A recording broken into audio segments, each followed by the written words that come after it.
The park ranger station at Black Hollow National Forest sat on the edge of a sprawling ancient woodland few dared to enter after dark.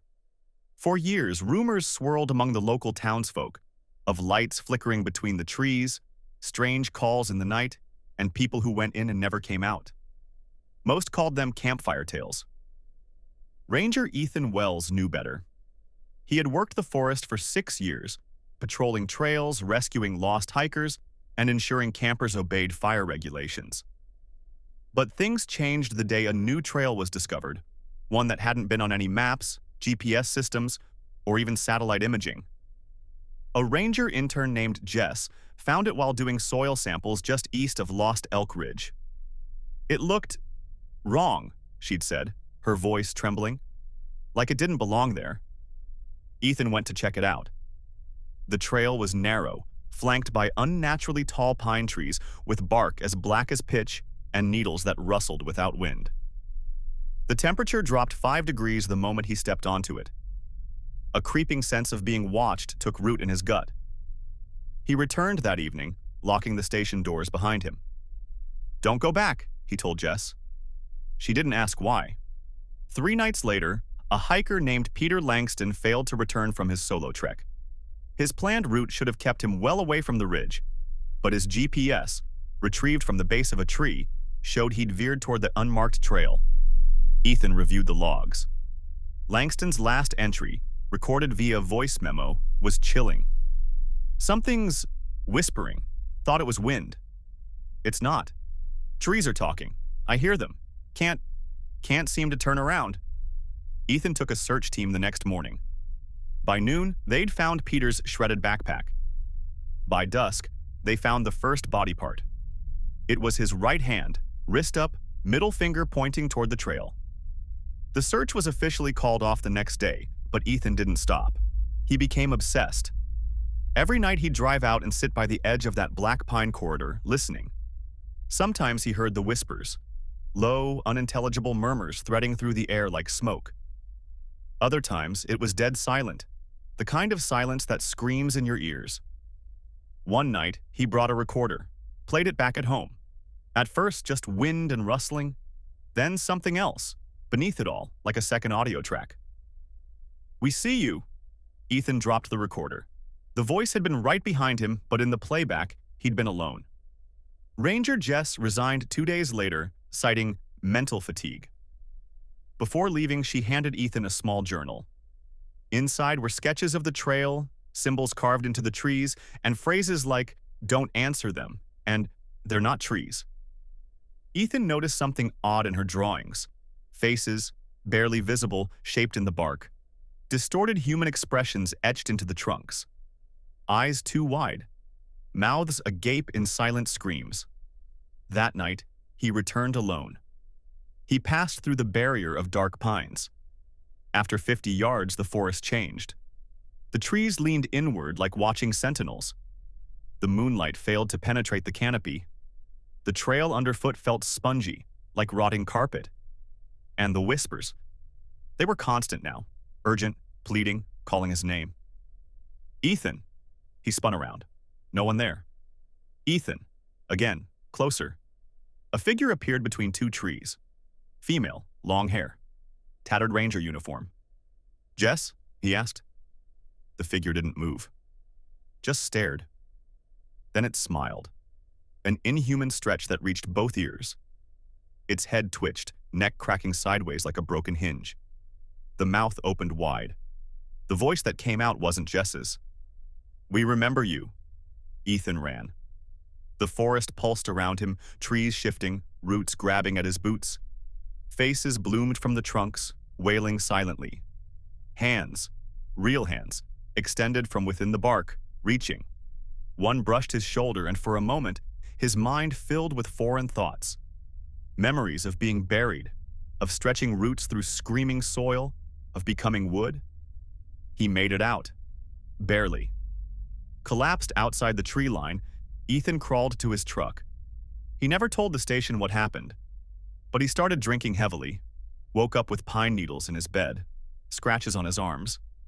The whispers followed him home. 1 week later, a fire broke out. Locals claimed lightning, but there was no storm. 20 acres of Black Hollow burned, including the unmarked trail. Ethan returned to the ashes. The black pines were gone, but under the soil, something pulsed. Slow, rhythmic, like a heartbeat. They never found Jess. And sometimes, when the wind is just right, hikers claim to hear a voice deep in the woods, calling their name. Fern Valley's been off-limits since the landslide 2 years ago. Officially, it's environmentally unstable. Unofficially, it's because we started losing animals. First the deer, then the coyotes, even the raccoons. Tracks would lead in, but never out. Cameras we set up inside the perimeter caught nothing, just static or pitch-black frames. I've only ever seen that kind of black when the lens is covered, but these weren't. This morning, one of our junior rangers, Milo Kent, didn't check in after his patrol near the edge of the valley. I went looking. Found his radio halfway down the ravine trail, still on and hissing low static. It shouldn't have worked at all. That entire slope is a dead zone. April 12th, 22:41. I went in alone. I know that's against protocol, but I've been doing this 17 years and I've learned one thing. If something gets you in Fern Valley, no backup's coming fast enough. The woods are different in there. Too quiet. The air's heavy, like walking underwater. The ferns are massive, overgrown, damp with dew that never dries. And the trees, they look wrong. The bark's the color of bone, like it's been leached of everything natural. The forest floor is riddled with holes, each one about the size of a human torso. At first, I thought they were animal dens. I was wrong. April 13th, 2:03, I found what was left of Milo. Or more accurately, what he left behind. His boots stood neatly in the middle of a clearing, filled with black slime. A patch of his uniform shirt was nailed to a tree with a sharpened branch, like something had tried to hang it there. There were no signs of a struggle, no blood, no drag marks, just gone. And above it, carved deep into the bark, "It hunts what wanders." Not scratched. Carved. Clean and deliberate. Then I heard it. Something huge, moving through the ferns. Slow, deliberate. Not a bear, too fluid. It made this clicking sound like insect mandibles, but deeper, wetter. I raised my flashlight. Nothing. Just a wall of mist and moss. But the clicking stopped. Then it mimicked Milo's voice. "Hoyt! Ranger Hoyt! I'm here! Don't leave me!" It was perfect. The same cadence, same tone. But it came from 3 different directions at once. No human can do that. I turned and ran. April 13th, 6:55. Made it back to the station just before dawn. I've barricaded the doors and turned off all radios. It uses sound. I don't know how, but it hears through the trees. Whatever's in that valley, it's not an animal. It learns. It waits. It copies. I found a claw mark on my truck's hood. 4 slashes, each about a foot long, melting slightly at the edges like acid had been poured on afterward. Not claws, talons. And something else. Each track had an extra indent beside it, like a 5th leg, or a tail, dragging. Whatever it is, it's not alone. I heard it moving behind me on the way out, and something else answering. April 14th, 10:31. I broke protocol again. Went back to the valley perimeter and left a camera trap at the trailhead. Motion activated. Took it down after 4 hours.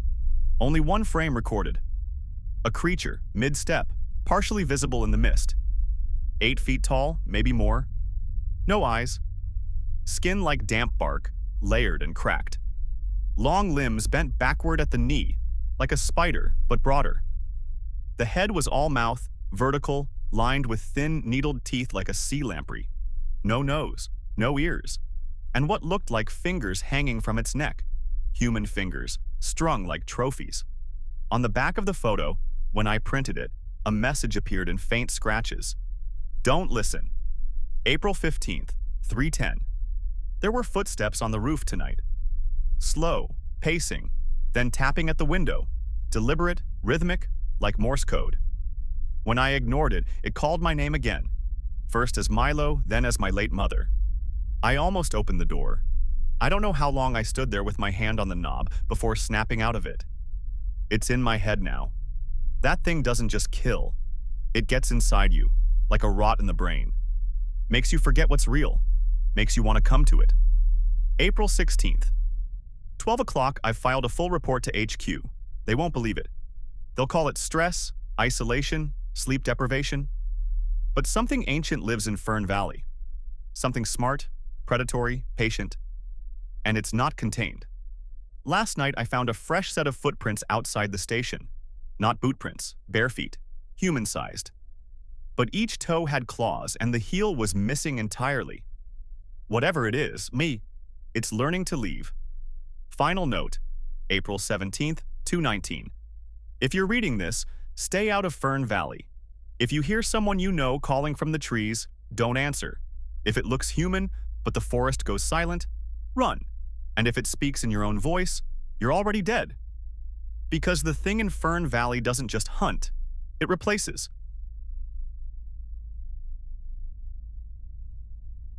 I was assigned to Black Hollow National Park after Ranger Dalton disappeared. That should have been a warning. Black Hollow wasn't famous like Yellowstone or Yosemite, but it had its share of backcountry campers, cryptic legends, and an eerie silence that seeped into your bones. I was reassured the stories about Dalton's disappearance were just wilderness stuff. Wrong turn, bear encounter, maybe a fall into one of the thousands of rocky crevices scattered through the forest. But something always felt off. My first week was uneventful. I learned the trails, radio codes, where hikers tended to get lost. But even in the daylight, the woods felt wrong. Like the trees leaned in too close. Like the wind held its breath when you walked through. Animals were scarce. No birdsong, no rustling chipmunks. Even the bugs were quiet. On my 10th night, I heard screaming. It came over the radio first. Ranger Owens was doing a perimeter check near the Whispering Pines Trail. He was calm at first, then shouted, "It's not a bear! It's not a damn bear!" followed by static. I sprinted out to his location, armed with a flashlight, radio, and my revolver. I found his vehicle idling on the trail, door hanging open, lights on. There were no tracks, no blood. Just a strip of torn uniform on a pine branch and deep claw marks in the dirt, the kind you don't see from local wildlife. I followed the trail a bit before the forest grew unnaturally still. Then, from the darkness, I heard it. Owens's voice. "Help me, please." It wasn't right. Too slow, too distorted, like someone was learning to speak human. I turned back fast. I didn't want to end up like Owens, or Dalton. The next day, I reported it to HQ. They said it was a known anomaly and told me to restrict access to that section of the park. No search party, no further questions. When I pressed, they told me plainly, "Just follow protocol, Ranger Mitchell. Stay out of Black Hollow's Echo Ridge at night." 3 nights later, I broke that rule. I couldn't let it go. 2 rangers were gone and no one cared. So I hiked out to Echo Ridge alone, just past dusk, flashlight sweeping across the gnarled trees and heavy mist. I carried a wildlife camera, hoping to catch proof of whatever was out there. The trail narrowed until it vanished completely, swallowed by undergrowth and twisted roots. That's when I heard a child crying. It was soft, far, but unmistakable. A little girl sobbing. I should have turned back. Instead, I followed it. The crying led me into a hollow choked with dead trees and black moss. The air smelled wrong, damp, sour, like meat left out in the sun. Then I saw her. A little girl in a torn red hoodie, crouched near a rotting log. "Are you lost?" I asked, heart pounding. She turned around. Her face wasn't a face. It looked like a face from afar, but close up, it was just stretched skin, too smooth, too blank, like a doll that had forgotten how to be human. And then her mouth tore open sideways, revealing jagged yellow teeth and a sound like wet gravel grinding together. I backed away. She stood up, arms twitching unnaturally. And then she said, in Owens's voice, "Not a bear." I ran. I didn't stop until I hit my truck, not even when she called out behind me using my own voice. "Ranger Mitchell, help me! Ranger Mitchell!" That night, I reviewed the wildlife camera footage. Most of it was static, until a brief flicker of something standing upright in the trees. Not an animal, not human.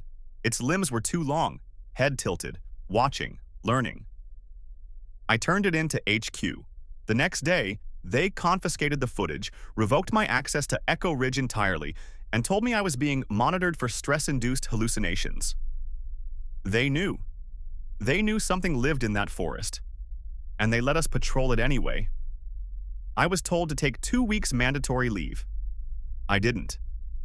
Instead, I dug through old park records, incidents going back decades. All the same, vanished campers, scrambled radio calls, people found miles off trail with empty, glassy eyes whispering strange things. One report dated 1979 said this: encountered mimic entity, vocal reproduction, partial human form, extremely hostile, recommending restricted zone status for Echo Ridge. Recommend termination of witness. Termination of witness. I went back one last time. Armed to the teeth. Rifle, flare gun, audio recorder, GPS, backup radio. I left notes with friends and family. If I go missing, look in Echo Ridge. I followed the same trail, through the same heavy mist, and this time it was waiting. Not pretending to be lost. Not mimicking a ranger, just standing there. It looked like me. Same building. Same uniform. Same face. Then, in my exact voice, it said, "You're not supposed to be here." I raised my rifle. It didn't flinch. Instead, it said something else. Something I hadn't told anyone. "Remember your brother? The lake? The accident you never confessed to?" My arms trembled. That wasn't on file. That wasn't in a report. That was buried in my past, sealed in shame. It grinned. Then it shifted. Its form shimmered like heat rising from asphalt. My face melted away. In its place, Dalton's, then Owen's. Then a dozen faces I didn't recognize. Some old, some young. All silent, watching me with vacant eyes. And in unison they whispered, "We are the Hollow, and you are ours." I fired. The flare ignited its torso. It screamed, a high-pitched, garbled static, and vanished into the trees, leaving behind only ash. I ran. My GPS went dead. My radio gave nothing but screams and reversed whispers. It took me 5 hours to find the edge of the ridge, where my truck sat untouched. I didn't wait to explain. That was 6 months ago. I turned in my badge. Left Black Hollow, moved across the country, but sometimes at night, I hear my own voice outside my window, calling from the woods beyond my home. Sometimes it says, "Ranger Mitchell." Sometimes it just repeats my screams. And sometimes, it says things I haven't told anyone. I don't think I brought it back with me. I think it's always been here. Watching from the tree line. Waiting. They say the forest is alive. They're wrong. Something in it is. And it wears our faces.